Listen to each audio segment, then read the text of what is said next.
Welcome to Bizemag podcast and Bizemag Media YouTube channel. Today, our guest of honor is Georgi Petrov of WPX.net from Bulgaria. Welcome, Georgi, on our show. It's an honor to host you today. Hi, everybody, and thanks for having me. So I will briefly introduce Georgi to my audience, who constitutes of entrepreneurs, one-name startup owners, and business students.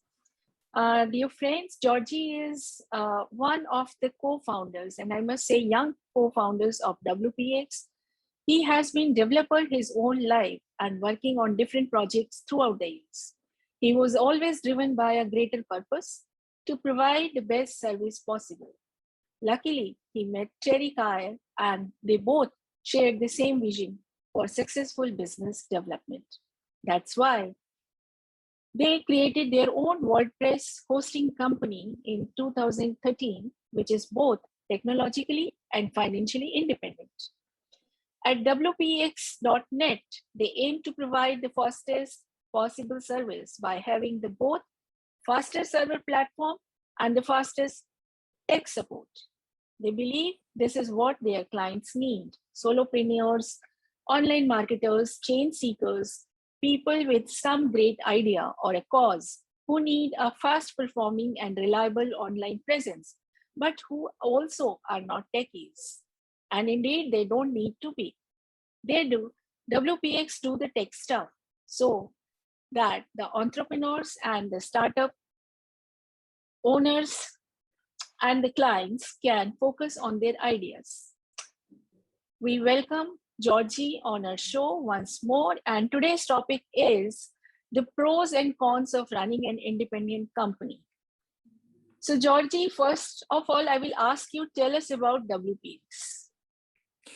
Thanks again for having me today. I will tell you a little bit of our journey throughout the years, what we've learned, and really why we think being an independent company gives us a lot of opportunity. We started 8 years ago. I met Terry Kyle. He just moved in Sofia. This is where I live. This is in Bulgaria, Eastern Europe. And Terry moved here maybe 9 years ago. We met on a different project and we started talking about different stuff, technology again. And then at some point, this idea of building a hosting company just emerged. We shared a lot of common thinking about what needs to be different in a hosting company. I wanted to improve a lot the technology part. I thought at that point I can build much faster technological platform. And Terry was not happy at all with the way most hosting companies are handling support at that point. So this combined idea of we can change it, we can make it better, was what was in the beginning. 8 years later, we are around 100 people, different teams. It took a lot to build everything, I can tell, honestly. Sure. And the journey was really, really hard, but very fulfilling because we've learned a lot. As you said, two things that we always try to achieve is to always have a really fast and advanced technological platform. This is our servers, plus the software that we're building ourselves. And the other part is being very, very supportive, having a really well-trained support team that can handle answers really quickly. And we can fix some small problems of our clients really quick. And this is why we say, but this all comes from the vision that most of our customers are non-techies. They don't really need to know much about technology.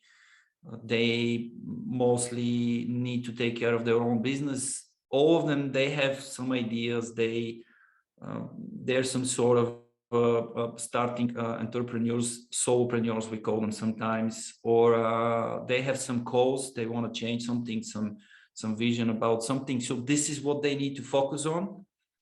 We are the technology guys. We need to be taking care of the technology. So this is in the core of our vision about how everything should work. You are correct, Georgie. I can correlate with that because when I'm starting my company and I build it, and I had little bit of tech background, but at times I felt, I need to delegate these support systems to somebody else so that I can focus on the main business core idea and to expand it and to develop the business rather than, putting my time in all the parts of the company. And technology is a very, very refined and defined area. One needs to have expertise to develop that. And if your technology is refined very, very and taken care of by fine hands, half of your journey is done. Your burden, your expenses are taken care of. Expenses in the sense of time expense, efforts expense. Exactly. This is what we recognize as being the main friction point for everybody that is starting some business online. Right. And everybody cannot be tech friendly. Absolutely. And they don't need to be. They don't need to be. This is what we are trying. And so far, quite successfully, a couple of independent tests online show that we win the game of who is the fastest WordPress hosting in the world. Of course, it depends on how it's measured. That's why we always say, it depends on what you want. But if you look at the numbers on the average loading time around the whole world, because rarely somebody wants just one location. Usually, if you're having a global business, online business, you usually want a really quick loading time around the world. This is where we win big time. This is where we win against big companies. And the other thing is we have a lot of customer reviews in Trustpilot. Everybody can go there and see them. They are absolutely organic. It took us a lot of time to get them. There are more than 1,500, I think, at the moment. And you'll be able to see what people are really liking about us. And it's usually the really supportive tech support. Most people come with some issue and we just fix it really quickly because our tech support is actually trained to do that. If it's something really small and quick, they can fix it. No need for the blog owner to read a lot of articles, technical papers and stuff in order to fix something in their HTXS file, for example. This is our job. We'll do that. Yeah. So when I was reading your biography, I saw that it says technologically and financially independent. So what do you mean by financial independence for a technological company? Thanks for this question. I think obviously being financially independent is kind of a more something that is more oftenly used as a phrase. It means that we don't have an investor. Everything in our company is bootstrapped. We started with our own savings, which we used to buy the first couple of servers. And then slowly we were reinvesting whatever we make. Truth be told, in the first year, we didn't take anything. It was all reinvestment until the whole machine started working. On the other hand, being technologically independent is something that is not so oftenly used, but this is what we mean by being technologically independent. A lot of tech companies choose to build a service on top of some other technology built usually by a big company, whether that's Amazon's cloud services or Google cloud services or somebody's software. It doesn't matter. A lot of companies build a service around a base technology like that. The problem with this thing is, though, that sometimes this big company, first of all, this big company usually tries to make this technology in order to cover as many use cases as possible. For example, Google is not fine-tuning their cloud platform specifically for WordPress. This is not in their plans. They are trying to build a uniquely, universally suitable for pretty much every possible scenario a platform, but it's not tuned for anything specific. So this is not the best. If you just take their core technology and you use it for something specific, you're probably not getting 100% out of it. And also the other big problem with this thing is that sometimes they decide to change their overall strategy. Maybe they decide at some point that this technology, they don't want it anymore, so they will close the project, or they want to hugely change the pricing model, which then endangers your service, or they will just change some of the core features that you were relying on because they want to steer in a different direction. This is what we mean by being technologically independent, because we are not relying on stuff like that. We're building our own core technology.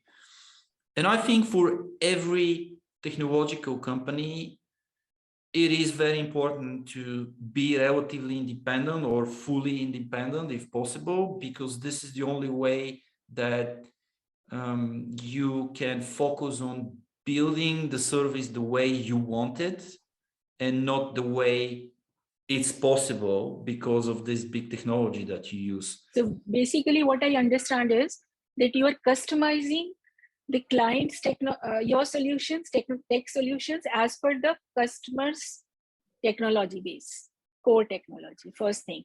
Secondly, you are saying that clients should also have unique technology for their whatever they are building. For example, a tech company should have a unique technology base, not like a generalized technology base that everybody else is copying, because that makes your USP also. Mm-hmm.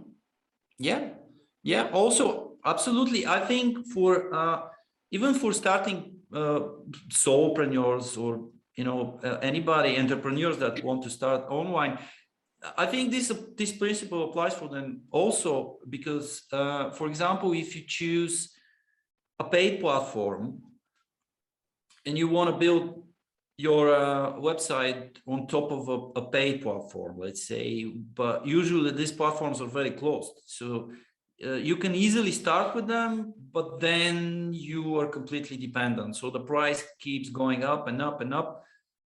And that's not the main problem. The main problem is that at some point, maybe you need something slightly different, but they don't provide this feature. So you have no options. Right. And now it's a little bit too late to go back. So I know a lot of customers that are saying, I chose this platform, but I had a lot of trouble to get away from it at some point. This is why we decided, for example, to start with WordPress, because we believe it's an open source platform that is relatively independent in terms of where it will go. Really big community of developers and people that are saying it needs to go in this direction, it needs to be this, and it needs to be to not depend on single technology or on a single company. So if you have a WordPress website, you can just move it to any hosting you want. If you don't like something about us, you can just take your website and move somewhere else. It's not a problem. And then that's true. Yeah, that's I think true. so. I have felt that also, because I built this bizemag.com on WordPress, and myself I have built it one single website, and I find that it is very adaptable, very flexible, customizable. It's a very versatile platform. WordPress is definitely seamless to different hosting services also.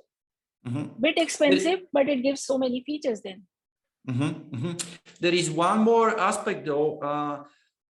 Some people that are basing their business, whatever that is, mostly on social media, are also having this big problem, because in every social media platform, whatever that is, they have a lot of rules about what you can publish and what you cannot.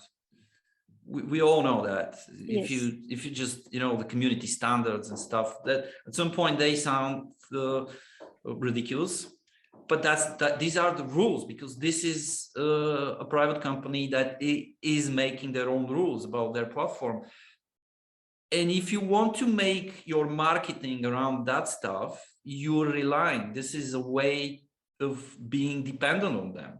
You cannot publish some things. While if you have your own website, preferably WordPress, literally nobody can tell you what you can and what you cannot publish. Of course, it needs to be legal, but you know, most places on the planet, you know, what is illegal is much lower as you know, requirements than what is, you know, community standard, let's say. Right. So yeah. So coming back to financial independent, what I understand, you do not look for investors, and you do not rely for finding investors. And you are basically investing with your own profit, whatever you are making. So what are the benefits of this, and what are the challenges? Thanks. Well, it's always benefits and challenges, right? It's never only the good stuff. So okay, let's start with the good stuff. I think the main thing about being financially independent is you can choose your own path. You can choose where you want this thing to go, and you can choose sometimes to do things that are more visionary and more they give meaning to the whole thing according to you, and not necessarily profit. This is the difference. When if you have a big investor, he will most likely be mostly interested in profit, and he'll probably not allow you to do some things that are, you know, maybe they have some meaning to you, but they're not, obviously not the best profit. So this is in a way limiting. On the other side, if you are independent, you make the decision, so you can decide. For example, what we did at some point is we sponsored and we started our own shelter for homeless dogs here in Sofia, just to help them. And we sponsored that thing. This was an idea of Teddy Kao, my business partner, the other co-founder of WPX. If we were a company backed up by an investor, he would most likely say, well, there is absolutely no profit in that thing, why we should be doing it.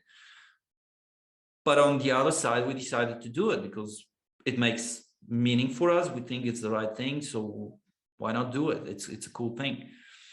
So this is really the best thing about it. You can decide where this thing can go. Another side effect of that thing is I think you can decide to make your technology or your branding or the overall service in such a way that eventually, after a couple of years, it becomes better, and you know, to not get the value now. For example, deciding to start to build our own technology is a long-term solution. In the next 1 or 2 or 3 years, it doesn't give any value. It's an ongoing project. Our dev team is working hard on it, but it's still not ready. So it's at the end of the year, we are only seeing, you know, expenses and not profit. But it makes sense to us. Eventually, in a couple of years, it's online, it's working, and we are winning the speed race. But a potential investor can say, no, I really want to end the year positively. So sometimes there will be this,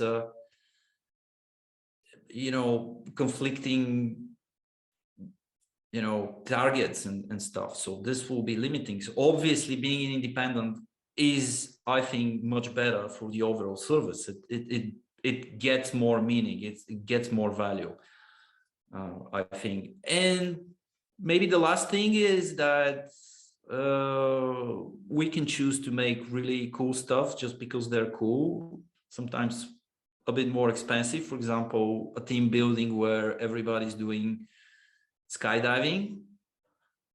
We just jump on a plane and we just jump with parachutes. Yeah, it's just a cool thing. I mean, it doesn't bring any profit, but ultimately this is what makes a good team.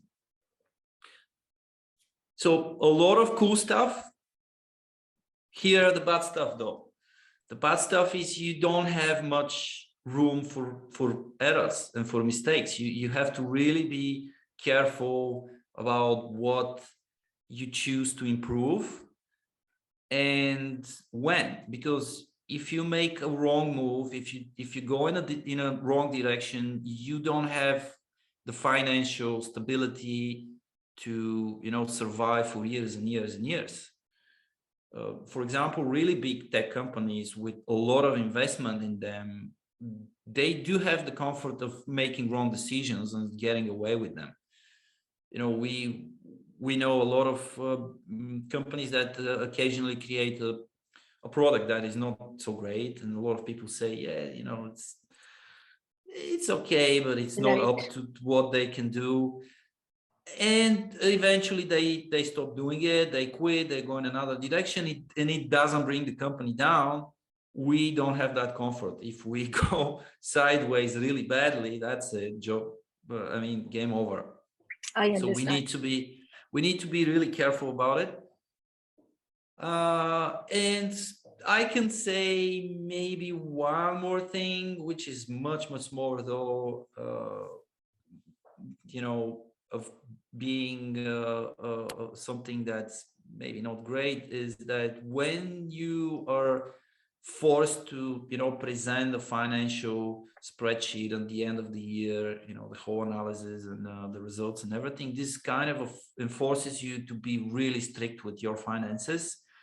If you're independent and if you're doing yourself everything, sometimes you can be a little bit messy with that stuff. So you need to be careful.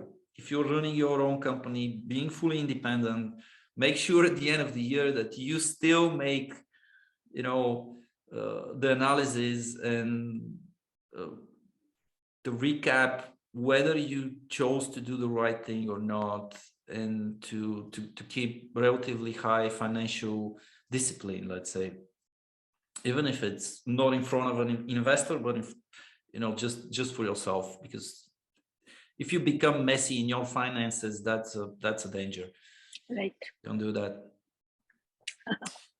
Yeah. So I can see that I am talking to a passionate pair of businessmen here, represented by Georgi, who are not looking, because generally trend is, Georgi, that you build up a company, you have an USP, and you start looking for big investors to market and to expand your business. That is generally how most of the startup entrepreneurs do to make big bucks out of investment, sell their companies, and then restart with something else. That something else may be that successful or may not be that successful. But here I see that you are a passionate businessman who does not want to lose that freedom and to lose that core passion of yours with which you started your company, for the sake of money or for the sake of mere expansion, coming into a very big large space. Because obviously your decision making and your governing ideas are also taken by investors. When they put in money, they start interfering into each and every aspect. There may be pros and there may be cons, as you rightly mentioned, but it is very rare nowadays that a company like yours, which has already an USP of being fastest,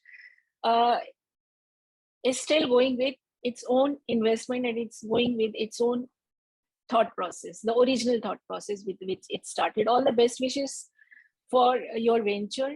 So my last question would be, what do change seekers seek?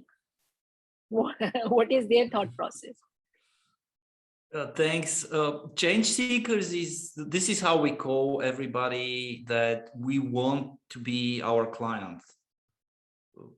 We identify ourselves as change seekers also, and because we believe everybody that potentially can be our user is also a change seeker, and this is obviously because our whole vision is built around this idea. So here's what a change seeker is, according to us. It's somebody with the idea to change something, even if that is their own life. And in a way, we all want to change our environment, but in a different way. Somebody will have some cause to improve the life of stray dogs, for example. So a shelter for them. Somebody else will have a different vision. Somebody else will want to change his own personal life and maybe his family. I have a lot of friends that decided to quit their corporate jobs and start a small business with all the negatives of that, but with also the positives, because now they have much more time to spend with their kids and family. They're living in a small house in a beautiful place. This is also a way to seek change more in a smaller scale in your family. So, but all these people, they share this common vision that in order to improve something, you need to change it first.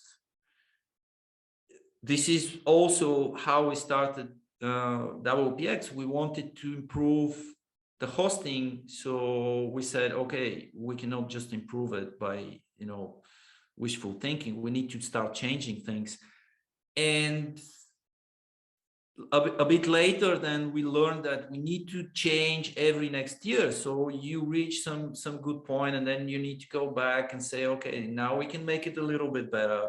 So next year we come and we make it a little bit better, and so forth every next year. So this is what we mean. This is the mindset of a change seeker. In another words, it's the core of being an entrepreneur. You just see the world, you see something around you, and you say, I can make it a bit better. And I am willing to put the effort to try. I may fail, but I may also succeed. And it all boils down to whether you want to try or not. In a more specific way, change seekers are usually, people starting business, moving away from corporate jobs, or just, being a little bit more experienced. This is maybe their 5th or 10th small business. It doesn't matter. It's the more you do it, the better you become. Or somebody with a general cause, with a foundation, with some idea on how to change the world. Yeah. So Yeah. this is what a change seeker is. Correctly mentioned all the aspects of a change seeker. So, Georgie, one question was coming to my mind. If an Indian company wants to use WPX services, can they approach, and do you serve outside Bulgaria also? Oh yeah, absolutely. Yeah, we are targeted around the world. We are based in Bulgaria, but it's in a way just a coincidence that we are based here, because we always wanted to cover the whole world. And we basically operate everywhere on the globe. Our main data centers are in Chicago, London, and Sydney, and we also have another 30 locations with caching servers. And our main goal is to cover the whole globe and to be equally fast everywhere around the world, not just in Europe or just in North America, for example. It doesn't make sense. It's not, if you want to be online, you need to have global reach and be everywhere. Yeah. So audience, we are talking to co-founder of a global tech company, WPX.net, and he has shared his vision about the company, the pros and cons of being financially and technologically independent company. I'm sure you must have learned a lot from Georgi Petrov today. With this, we end this episode. See you in the next episode. Thank you so much. Thank you, Georgie. Thank you very much. Thank you very much. And